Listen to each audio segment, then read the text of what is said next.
Riddick Bowe dominated the heavyweight division in the early 90s, crushing everyone in his path. But three fighters pushed him to his absolute limit, exposing weaknesses the world had never seen. One left him questioning his own heart. Let's break down the toughest battles of Big Daddy's career. September 27, 1988. Seoul, South Korea. The Olympic super heavyweight final. Riddick Bowe stood across the ring from Lennox Lewis, both men fighting for gold. Bowe had dominated the entire tournament, knocking out opponents with terrifying power. Lewis had done the same.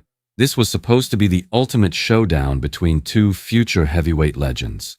The bell rang, and Bowe came out aggressive, throwing combinations, trying to establish dominance early. Lewis countered with his jab, keeping distance, using his reach advantage. The first round was close. Bowe landed some solid shots, but Lewis stayed composed, working behind that long jab. Then something happened that changed Riddick Bowe's life forever. In the second round, referee Aldo Leone stopped the fight. He ruled Bowe had been hurt by a headbutt and couldn't continue. The decision was immediate, controversial, and devastating. Lewis won the gold medal. Bowe took silver. But the boxing world erupted in debate. Replays showed no clear headbutt. Bowe's corner protested. American commentators called it a robbery. Critics claimed the referee favored Lewis because he represented Canada, a Commonwealth nation. Bowe walked away from Seoul with a silver medal and a damaged reputation. Whispers started spreading through boxing circles. People questioned his heart. They said he quit. They said he didn't have the mental toughness to become a champion. That Olympic final haunted him for years. What made it worse was the aftermath. Bowe turned professional in March 1989 and started destroying opponents. He went 31-0, collecting knockouts, building momentum toward a heavyweight title shot. Meanwhile, Lennox Lewis also turned pro and started his own path to championship glory. Boxing fans wanted the rematch. Promoters tried to make it happen, but the fight never materialized. Bowe won the undisputed heavyweight championship in 1992 by beating Evander Holyfield. Lewis won the WBC title in 1992 by beating Donovan Riddick.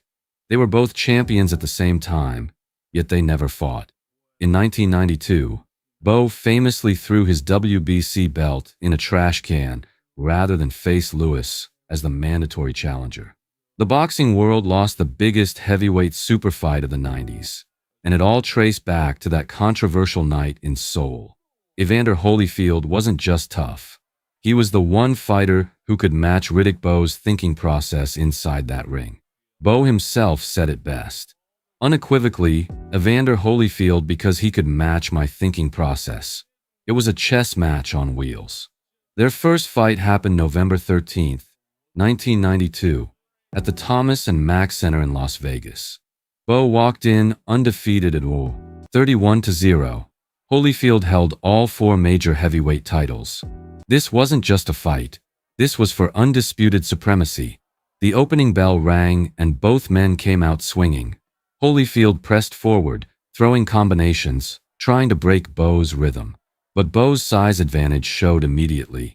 He landed heavy shots that snapped Holyfield's head back. Round after round, Bowe's power wore Holyfield down. By the 10th round, Holyfield's face was swollen and bruised. The judges scored it 117-110, 117-110, and 115-112, all for Riddick Bowe. He was the new undisputed heavyweight champion of the world. But Holyfield never accepted defeat. He demanded a rematch. November 6, 1993. Exactly 1 year later, they met again at Caesar's Palace. This time, Holyfield came prepared. He studied Bowe's patterns, adjusted his strategy, and fought smarter. The fight turned brutal. Both men traded power shots, refusing to back down. Then in the 7th round, something insane happened. A paraglider crashed into the ring ropes, causing chaos. Security scrambled. Fans panicked. The fight stopped for 20 minutes. When they resumed, Holyfield took control. He outlanded Bowe, outworked him, and showed the heart of a true champion. The judges gave Holyfield the majority decision. Bowe lost his titles.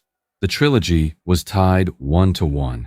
2 years later, November 4th, 1995, they met for the final time at Caesar's Palace. Both men were older, slower, carrying the damage from 2 wars. The fight went back and forth for 7 rounds. Then in the 8th, Bowe unleashed a devastating combination. He hurt Holyfield badly. The referee stopped it. Bowe won by TKO.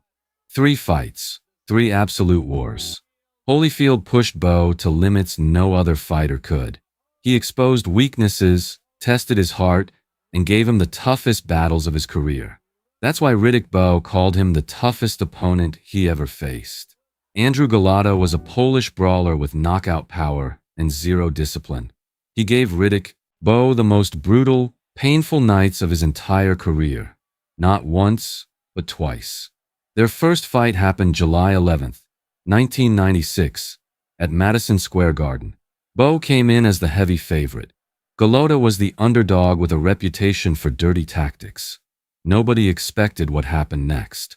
From the opening bell, Golota dominated. He landed massive punches that staggered Bowe. He worked the body, attacked the head, and controlled the ring. Then in the 4th round, Golota dropped Bowe with a crushing right hand. The crowd erupted.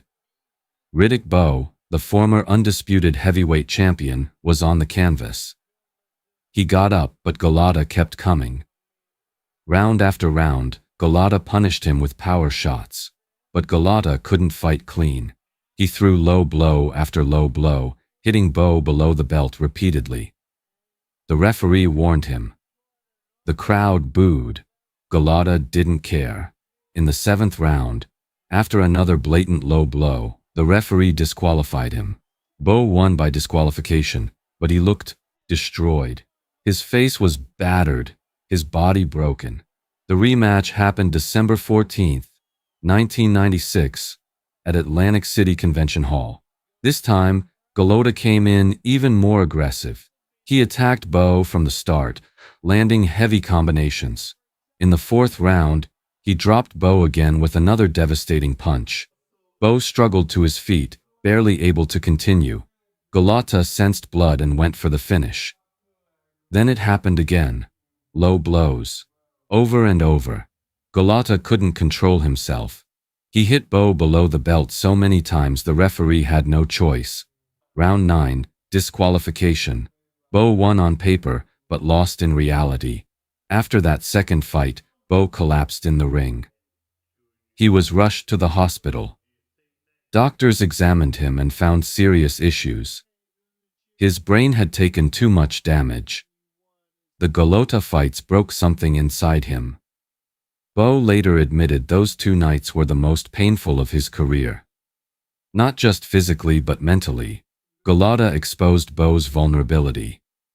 He showed the world that Big Daddy could be hurt, dropped, and dominated. Those fights marked the beginning of the end for Riddick Bowe's career. He was never the same fighter again. If you enjoyed this deep dive into Riddick Bowe's toughest battles, smash that like button and subscribe for more untold boxing stories. Drop a comment telling us which fight shocked you the most. We've got more legends coming your way, so don't miss out. Thanks for watching.